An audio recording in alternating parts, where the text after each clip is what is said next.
Kevin Jeffries, Chairman. Before we get started, I'd like to remind everyone if they have a cell phone to please turn it off or turn it on vibrate so that it doesn't interfere with the cameras here in the courtroom. And if you would, please join me for the Pledge of Allegiance. I pledge allegiance to the flag of the United States of America and to the republic for which it stands, one nation, under God, indivisible, with liberty and justice for all. Oops. Alrighty, thank you. With that, before we get started with our first docketed item, I'll call on Ms. Fox if she would swear the staff in, please. Do solemnly swear to tell the truth, the whole truth, and nothing but the truth? Do. Okay. All right, thank you. All right, with that, let's look at our minutes that were mailed out, commissioners. If I could, let's get a motion on the floor, and then we'll discuss them. Okay, Mary Ann moves that we approve the minutes. Okay, have a second from Denia. Is there any additions or corrections to the minutes from our June 27th meeting? Any additions or corrections? Ms. Smith, you have something? The one I have still has Mr. Hampton's name spelled incorrectly. Right, I think that's good. That's been corrected. Yeah, that's been corrected. So, all right. Anything else? Any additions? All right, seeing none, all those in favor of approving the minutes as mailed signify by saying aye. Aye. All opposed, no. Okay, the minutes from our June 27th meeting have been approved. All right, Ms. Fox, if you would, let's ask you to read the first docketed item, please. Docket 17-022, application has been filed by Hunter Ridge LLC for the approval of a revised development plan with waiver on approximately 0.72 acres. The property is located at 13206 West Highway 22 Prospect. The property is zoned C3 General Business District. All right, thank you. And with that, I'll ask Ms. Alvey if she would now present the docket to us. Yes, good morning, Amy Alvey with the Oldham County Planning Development Services. As Ms. Fox stated, this is an application for a revised development plan for the Hunters Ridge Retail Center located at 13206 West Highway 42. The size of the property is approximately 2.72 acres. This is an aerial view of the existing shopping center, retail center here. History on the property: in October of 1997, going back through this file, I'll just preface this, there was multiple files in one file, so this was about a 600-page file that had multiple properties in it. So trying to find historically the information was a little struggle, but I did find in 1997 fiscal court did pass ordinance KOC 97-920-86, which changed the zoning on 17.94 acres from R2 residential to C3 commercial. So this was the original, or this is the development plan that I could find from 1997 that showed what the proposed layout was. There was part of the property that was already zoned C3 commercial, but then it shows what was to be rezoned R2 to C3 was that 17.94. Then this is the kind of the overview of what that looked like, what was rezoned back in 1997 on today's map. On January 25th of 2005, Oldham County Planning Commission recommended approval to Oldham County Fiscal Court for a zoning map amendment filed by David Hettinger on approximately 6.59 acres from C3 General Business District to R4, which also on that same day, the Planning Commission approved a development plan consisting of 41,847 square feet of retail space and 43 condominiums to be known as Wilhoit Gardens. So they took the back section and zoned that to R4 for the condominiums. On May 24th of 2005, the Oldham County Planning Commission approved a revised preliminary plan for Crestwood Gardens, which removed two of the retail buildings. It converted the one-story retail buildings into two-story buildings, removed the North Oldham Government Building, which is now located in the retail center, which is this two-story building. They added parking with a parking setback variance, which allowed parking 43 feet from Highway 42, which the requirement was 50, and approved a freestanding sign setback variance, which was a 15-foot variance request. So this was somewhat of the revised plan that showed the retail centers here, and then it eventually showed the retail center there. Then in August of 2008, the Oldham County Planning Commission approved a revised development plan to include a new commercial building, previously for 3,165 square feet, which it was previously approved for 5,400 square feet, to be known as River City Splash. This was a modular building which has since been removed from the property, and this land was divided off and is now the location of the future River City Bank. So this was the revised plan that showed the car wash. So that just kind of, this is an aerial view that shows you kind of the layout now. That's where the car wash was, and that is the future site of River City Bank, and then this is where the Houchins IGA is. This is the east view looking along Highway 42. This is the west view. This is looking into the site. I don't know why it's so hazy, but from Highway 42. Again, this is looking into the site, and this area is where the new building will be. This is the east view. So this is the new Houchins IGA. And then this will be the site here for the new River City Bank. This is looking into the site from the east property, the River City Bank location. This is the west view, which is Springdale Automotive parking there.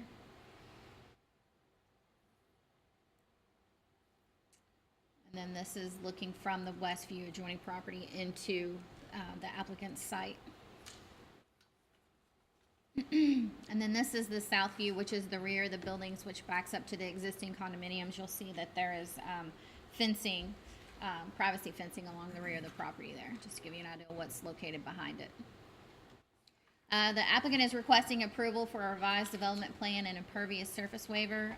The applicant is proposing to construct a one-story, 2,200 square foot building, which use has yet to be determined as either a restaurant or retail space. But when we calculated the parking requirements, we used it for the most intense use, which was the restaurant with drive-through.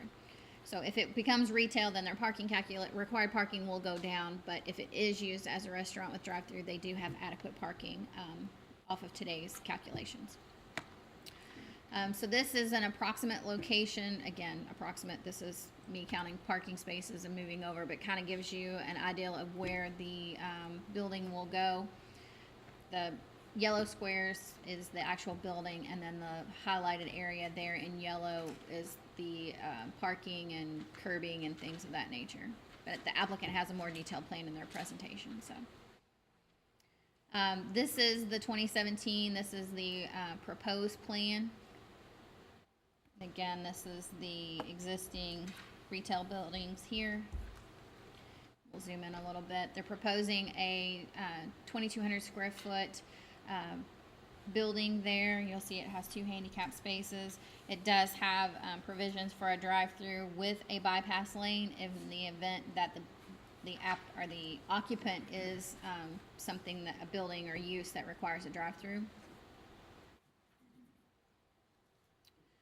The applicant is requesting a waiver of the impervious surface requirement of 65%. At the time the original development was approved, there were no impervious surface standards in place in the zoning ordinance. The current impervious surface calculation is 88%, and the proposed impervious surface is 87%, according to the revised plan. So in summary, the applicant is requesting approval of a revised development plan to include a new 2,200 square foot building and an impervious surface waiver. That is all that I have. All righty, thank you, Ms. Alvey. Before we get started with questions from the commission, Mr. Harris, our county engineer, do you have anything that you need to add as far as at the introduction on this site? Okay. All right, commissioners, do you have any questions for staff? Yes, sir, Mr. Douglas. Amy, the existing retail space that's already there, Yes, which is, I think, what, 26,000 square feet? yes. When that was originally approved by the planning commission, what was the existing parking space amount or limits required for that space, for this development? I did not calculate that, what it was approved. There was a binding element that 50% was, of the building was to be used at retail and 50% was used at, office, which has different parking calculations. So when figuring today's calculations based off of that original binding element, it was a condition of approval because it was with the development plan, but we used 50%, we basically did 13,000 calculation at 13,000 square feet for retail and 13,000 square feet for office and then added in the new 2,200. So do we know how many, staff know how many parking spaces are in that development now? What's going to be taken up by the future River City Bank and? Let me look here and see. I don't know if I have it zoomed in on that revised plan. It might be something for the applicant. They might be able to, have that number or know I what just that thought would the be. staff would ask that Let me look here. because we're taking away spaces. Correct, but even with those removed spaces, the revised plan shows that they have adequate parking for what they're proposing. For the existing building or the building that's going in, the new building that's The going in? proposed plan has adequate parking. You take the square footage that they have now and add what they're adding, which is the 2,200 square feet, and do the parking calculations. The revised plan meets the parking For the total square footage for the for whole all, development? for everything for the That's complex. you answered it then, thanks. And just to be clear, the River City Bank has its own park. parking and meets its own parking requirements. Right. Okay, anything else, Mr. Douglas? Okay, anyone else? Ms. Smith? Amy, on your ma'am. site history, Uh-huh. on the May 24th, 2005, it talks about Crestwood Gardens. Correct. So Crestwood Gardens, Was David Hedinger. That was the name of his okay, company. that's what I Yes. need to know. Thank It's you. kind of misleading because you think of Crestwood Gardens, but they're in Prospect, but that was the name of Mr. Hedinger's company at Thank the you. time. Any additional questions for staff? Okay, seeing none, we'll move on into the presentation by the applicant or representatives and others in support of the application. Mr. Talbot, I will assume that would be you. We'll need your name and address for the record, and then we'll go ahead and get whoever would like to speak, we'll get them sworn in before we start. Thank you. My name is John Talbot. I'm with Barden Warper Talbot and Roberts. My address is 1000 North Hurstbourne Parkway, Louisville, Kentucky 40223. I have with me Kent Guti. He's with Mendel Scott and Associates, and also Andy Watson from Hollenbach and Oakley Okay, to speak so- today. All right, we'll get them sworn in.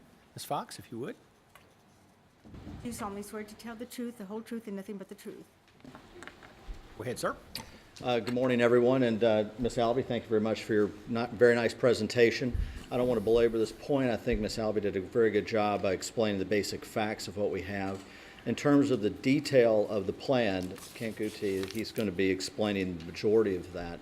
But what I wanted to emphasize is that effectively we're on this revised plan, we're asking for two things. We're asking for reduction of parking, assuming we have something that may not take place, assuming the very highest and most intense level of use. So that may not even come to pass, but that is what we're assuming. The reduction of those parking spaces is relatively modest, from 122 down to 113. The other waiver is on the impervious surface, which is sort of unique in terms of usually you're not asking for a waiver on impervious surface to actually reduce the impervious surface. But in this case, because of the fact that the original plan fell under the old guidelines, we're actually going to reduce the impervious surface. So it is a net benefit on this plan to achieving the goals and of what the regulations, of what your current regulations now provide. The thing that I also would like to emphasize, to the extent if we're going to reduce the impervious surface, just goes by nature, you think you're going to lose some of the pavement. And in part, that's where we're losing some of the parking spaces. Obviously, that we're losing some to the building as well. We're picking up a lot of them from adding some pervious pavers that we'll use as parking. But the impact of it, the thing that we just got to keep our eyes on is that we are going to be achieving the basic objectives of the regulation by combining these two waivers, because one works against the other effectively. If we increase parking, we would increase the impervious surface, if you think about it that way. By reducing the parking, we're reducing the impervious surface in part. And that's the point that I'd like to make. In terms of the details of the plan, I'm going to introduce Kent Guti and have him explain some of those to you. Okay. Thank you.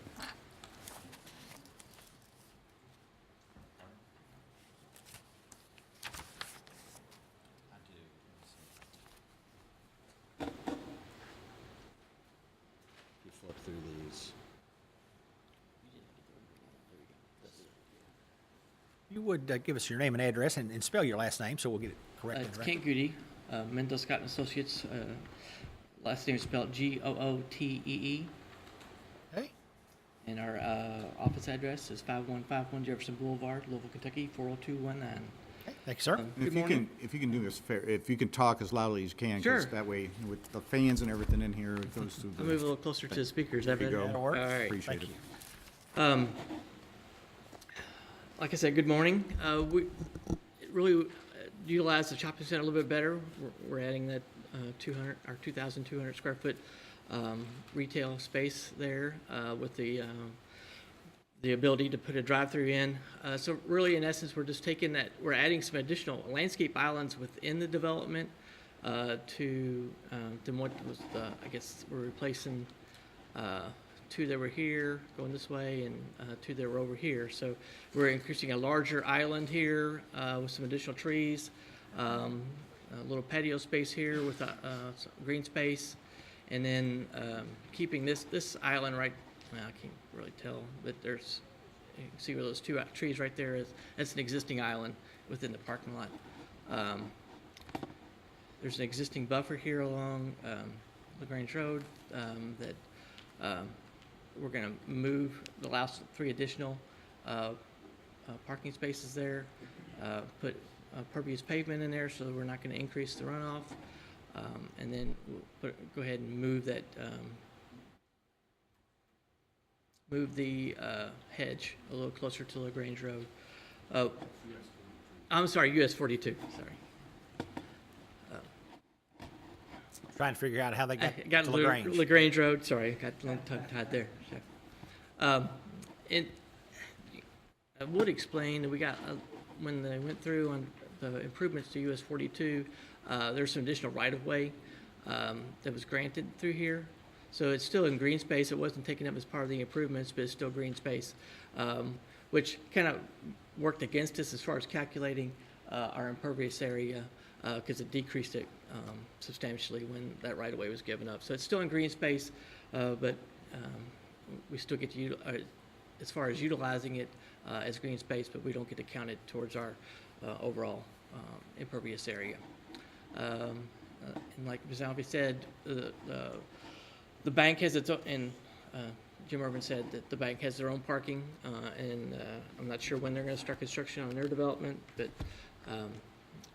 they stand alone on their own for as far as impervious pavement and pervious area for their development. Do you have any questions of us? I think the drive-through works fine. It shouldn't allow any stacking onto US 42. Should all be internal to the site. We'll have some questions here shortly, Okay. but we'll let you get your presentation completed.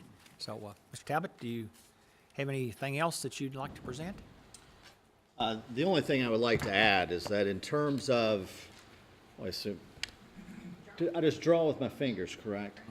What we have in terms of losing some of our parking spaces that we could otherwise use, we have a lot of access easements, which increases connectivity, and so that also is a benefit and follows the objectives of the regulations. So in terms of the reduction of parking spaces, there are good reasons that we're losing them to reduce the impervious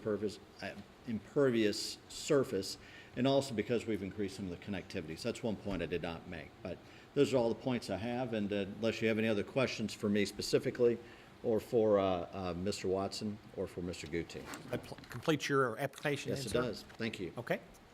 All right, thank you, sir. All right, let's see, before we get started with questions here, is there anyone here that would like to speak in support of this application? Anyone here to speak in support of?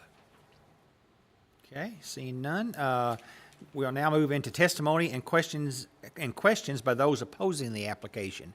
Is there anyone here that has questions or is opposed to this application? Okay, seeing no one standing up, we'll now move into questioning of the applicant and those opposing the application by the commission. Commissioners, questions? Mr. Falvey? I just want, what's the lease, how leased is the original center right now? I wanted to get you to come back up, whoever's going to address that. We'll need your name and address for the record, please. Andy Watson, 13307 Magisterial Drive, 40223. I'll do my best. I don't manage the property for our company, but I believe that there may be, I would say we're probably about 60 to 70% full in the existing center, maybe a little more than that. I know we've had a recent vacancy open up in the center, but I believe it's well more than half full. I know, is it the county clerk, I believe, has an office there. There's a dry cleaning facility. There's I believe, a Subway. There's a pool service on the one end. I'm sorry, I don't know the exact percentage. Well, if it's 60%, but you're still trying to develop more space, I guess, to. Yes, we've had some contact with some folks who would be interested in having a standalone, facility like that. I mean, we foresee it as, something along the lines of a coffee shop or something, in that realm. But yeah, that's exactly why. Okay. All right, any additional questions? Mr. Douglas? I don't know if the engineer wants to answer some of these, but as far as the green space, the curb, or your design on the site plan, I have a couple questions there. I know we're talking about the impervious surface and cutting down a little bit, the islands here appears to be landscape type. Yes. that Just to clarify, I'm not an engineer. I'm a Okay. landscape architect. I didn't Okay. want I work for engineers. So is that the interior landscape area? These are all interior landscape areas. Yeah, on your plan, it's got a stipple pattern to it, so everything that has a stipple pattern on that plan is going to be a landscape area, so they have lawn, trees, shrubs, or mulch. So is it curb and gutter, like, Oh, yeah, it would have like so how does water drain into that? it doesn't drain into it. It would follow the natural pattern right now that drains kind of away from 42 to the rear of the property in that direction. I'm looking at, I'm assuming that the arrows on this, I mean, this is not a stormwater plan, so, but I can see the arrows on the site development going in different direction, and it appears to be going in the So there's center a of the catch parking basin. lot. Yeah, there's a catch basin right there, and that there's a. You can basin draw right on the there. screen if you would. Oh, sorry. Right part of that island right there. Sorry. There's a catch basin right There's there. one catch basin in that whole parking lot? I mean, I see There's a- one well, between the there's- two islands. And I don't have the survey in front of me to tell you It looks like where the there's rest of them are. another one over, I think to the right where the two spaces are. I just wonder how that water is gonna, It's not gonna get into the islands. I mean, it's. what I figured. Yeah. You- So, And really, I mean, the islands will be curbed to, protect whatever we put in the islands. That's the reason why we we would curb them.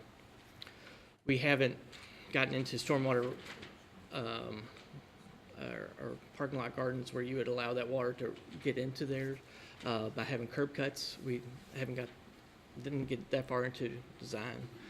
Not that it couldn't happen, but right now we're just anticipating them just being curbed islands like you normally would have a parking lot. And it's, especially around the drive-through, it's important, I think, to have curbed islands there. Okay, thank you. Anything else, Mr. Douglas? Okay, Ms. Bonet? Couple of clarifications.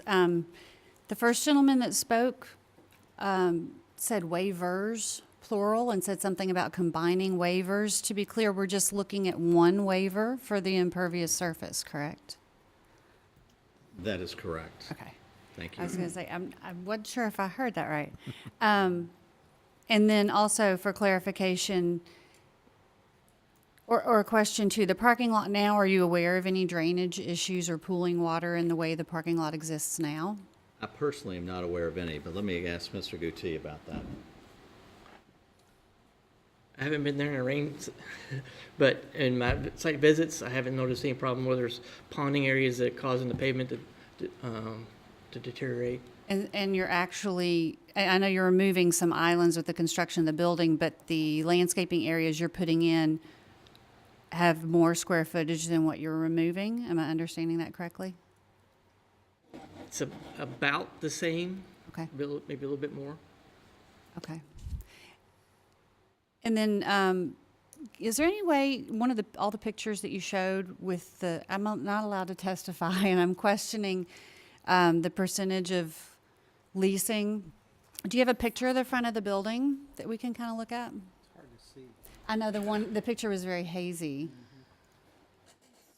And I can be corrected if I start testifying.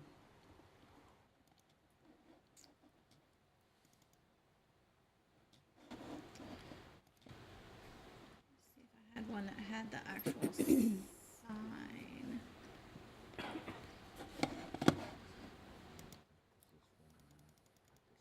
May not be able to see it as Do you have the actual facade, that one that was at Yeah, the but other it's- angle from the bank location, maybe, was less hazy?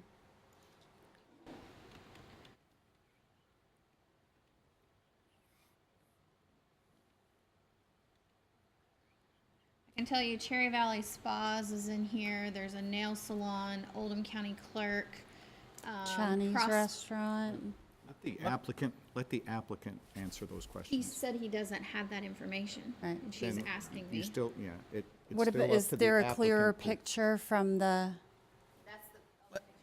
Ms. Okay. Bonet, let me just ask, I'm not real sure that this would be relevant to the. It seemed to be a this- concern. That's a little bit better, Laura. I feel that his answer underestimated how many of the properties are leased. Okay, Wanted that concern addressed appropriately. okay. Well, I just, like I say, we're not really talking about what's there now. They're proposing, an Right. additional building and that It kind of just thing. seemed So to be a concern Okay. if it was under leased. And to- what I'm going to suggest is, it looks like he's making a phone call to find Okay. the answer, and we'll Okay. have real answer, not. That's all I So if have, we can thank table the you. question for a moment, then That's see if he gets an fine. answer. Okay. All right, thank you. All right, let me let him see if he can get an answer for Ms. Bonet. And with that, is there any additional questions that we could address at this time? Okay, hold on, just let me make sure.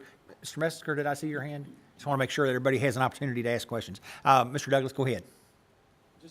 Just out of curiosity, around the patio area where the parking and stuff is, are you proposing any type of secrete area for like fencing or something for safety for pedestrians there?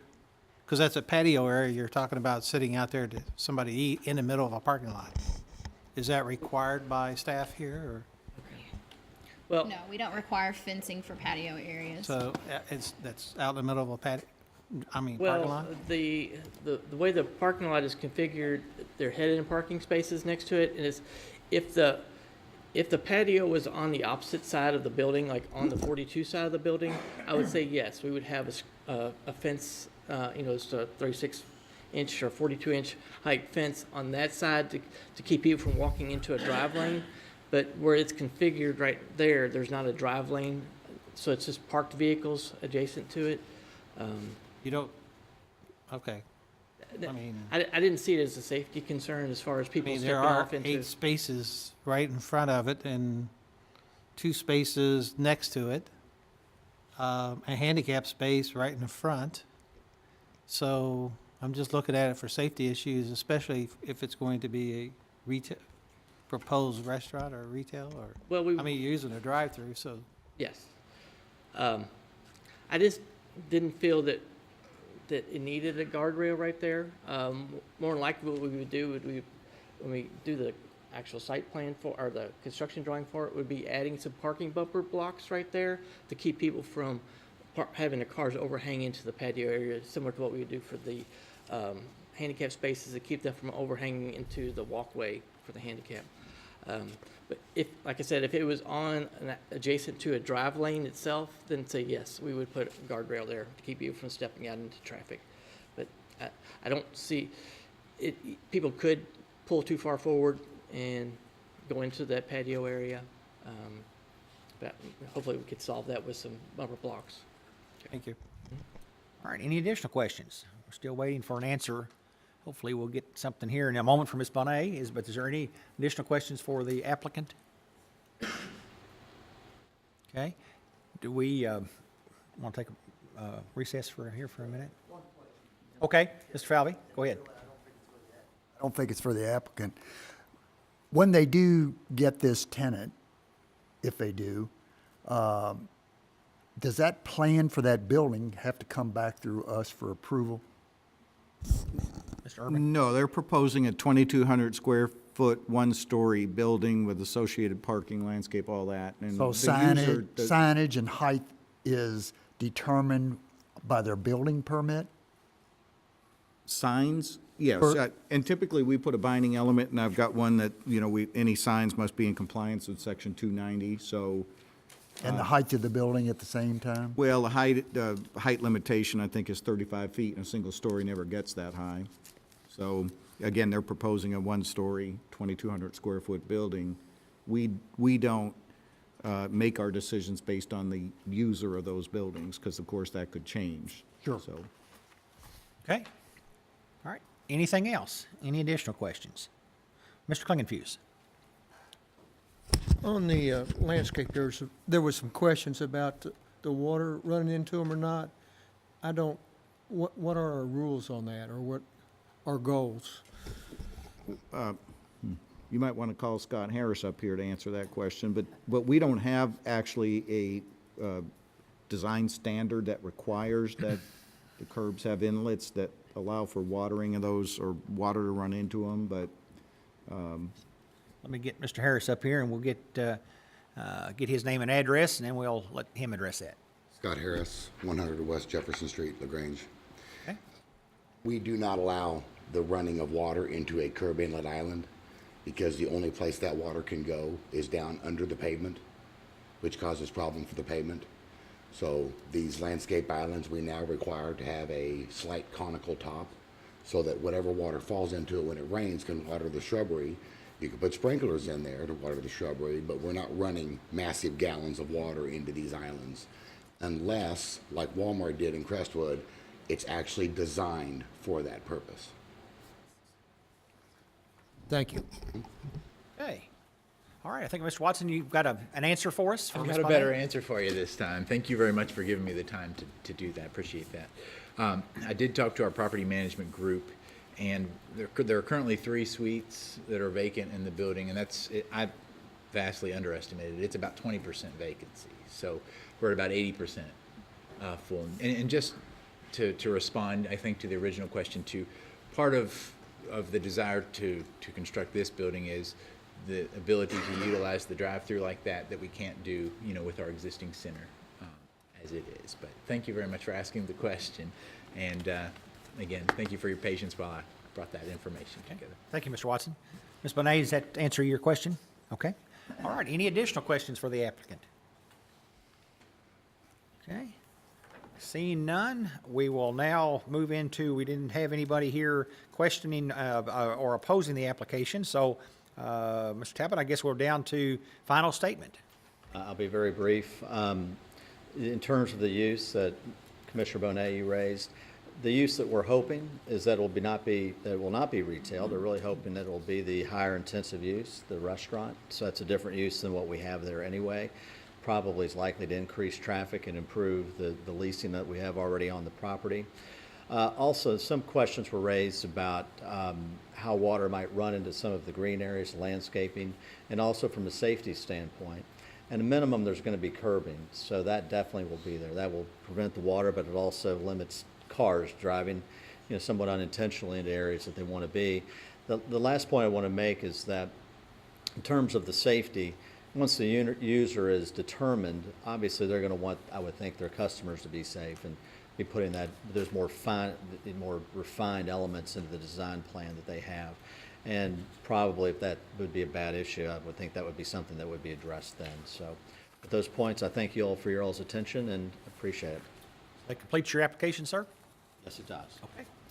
All right, with that, docket PZ 17022 is completed, and I'll call on Mr. Urban, as always, to kind of outline what's being requested here and what we need to consider, Commissioners. So, Mr. Urban? You have two decisions this morning, the first being the impervious surface waiver, and then the second being a revised development plan. We'll take the waiver first. It's from section 170-040. The requirement is for 65% impervious surface maximum, and the proposal is for 87%. You've heard testimony that there's actually 88% currently, and they're going down 1%, which is still above the maximum requirement. As always, in your staff report, you have proposed motions where I would ask you to consider following those in terms of either approval or denial, and there aren't any conditions that would be placed on a waiver if you so choose to approve it. Okay. So let's, Commissioners, as suggested, we'll consider the waiver first, or the waiver request. So the chair would now entertain a motion on the impervious surface waiver request. Ms. Bonet? I move that we approve the waiver for the impervious surface requirement. Strict compliance with the regulations would create an undue hardship. The development was previously developed when the current impervious regulations did not exist, and to ask them to reverse what is already there, I feel would be an undue hardship. They have added pervious pavers. They have redesigned landscaping islands to add green space and slightly increase the pervious surfaces. Giving them this waiver provides no detriment to the public good, and I feel it actually would improve the appearance of the development the way they have it designed. All right. Mr. Carter, is that an adequate motion, sir? Yes, it is. Okay. Do we have a second? Mr. Falvey seconds. Any discussion now on the motion to approve the impervious surface waiver request? Any discussion? Okay, I'll call on Ms. Fox for a vote on this. This is the motion to approve the impervious surface waiver on docket PZ 17022. Ms. Fox? Dr. Arvin? Yes. Ms. Bonet? Yes. Ms. Crosby? Yes. Mr. Hampton? Yes. Mr. Falvey? Yes. Mr. Finney? Yes. Mr. Douglas? Yes. Mr. Horton? Yes. Mr. Klingenfuss? Yes. Mr. Mesker? Yes. Mr. Neal? Yes. Ms. Smith? Yes.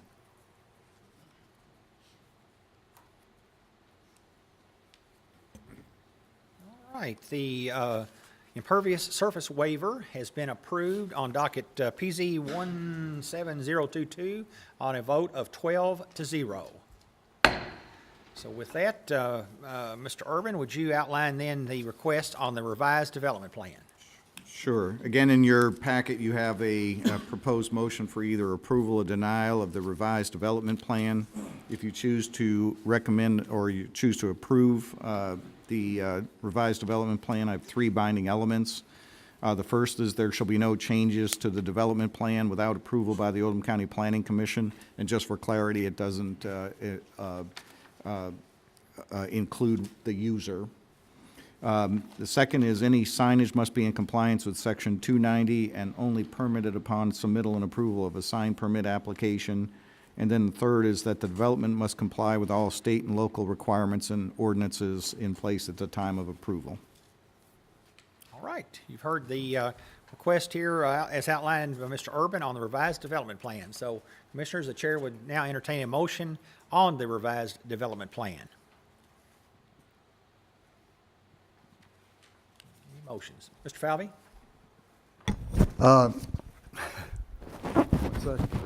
I'll make the motion to approve the plan. It complies with the objectives of the comprehensive plan.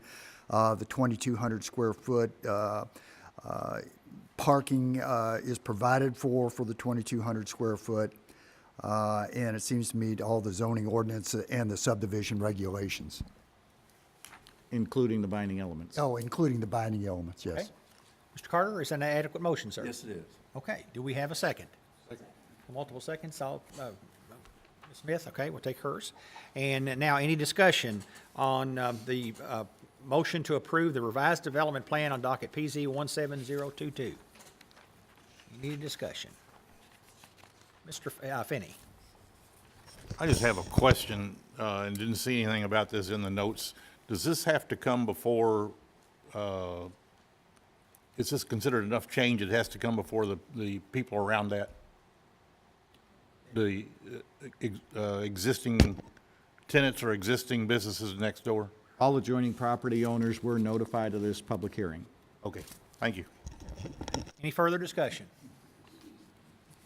Okay, I'll call on Ms. Fox then to record the vote on the revised development plan on docket PZ 17022. And this is a motion to approve. Mr. Klingelfuss, Yes. Mr. Metzger, Yes. Mr. Neal, Yes. Smith, Yes. Dr. Arvin, Yes. Ms. Bonet, Yes. Ms. Crosby, Yes. Mr. Falvey, Yes. Mr. Finney, Yes. Mr. Hampton, Yes. Mr. Douglas, Yes. Mr. Horton. Yes.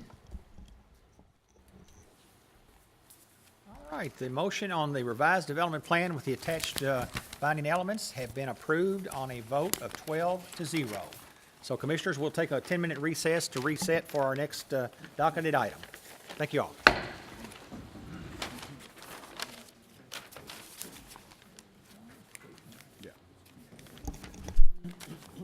Next one should be.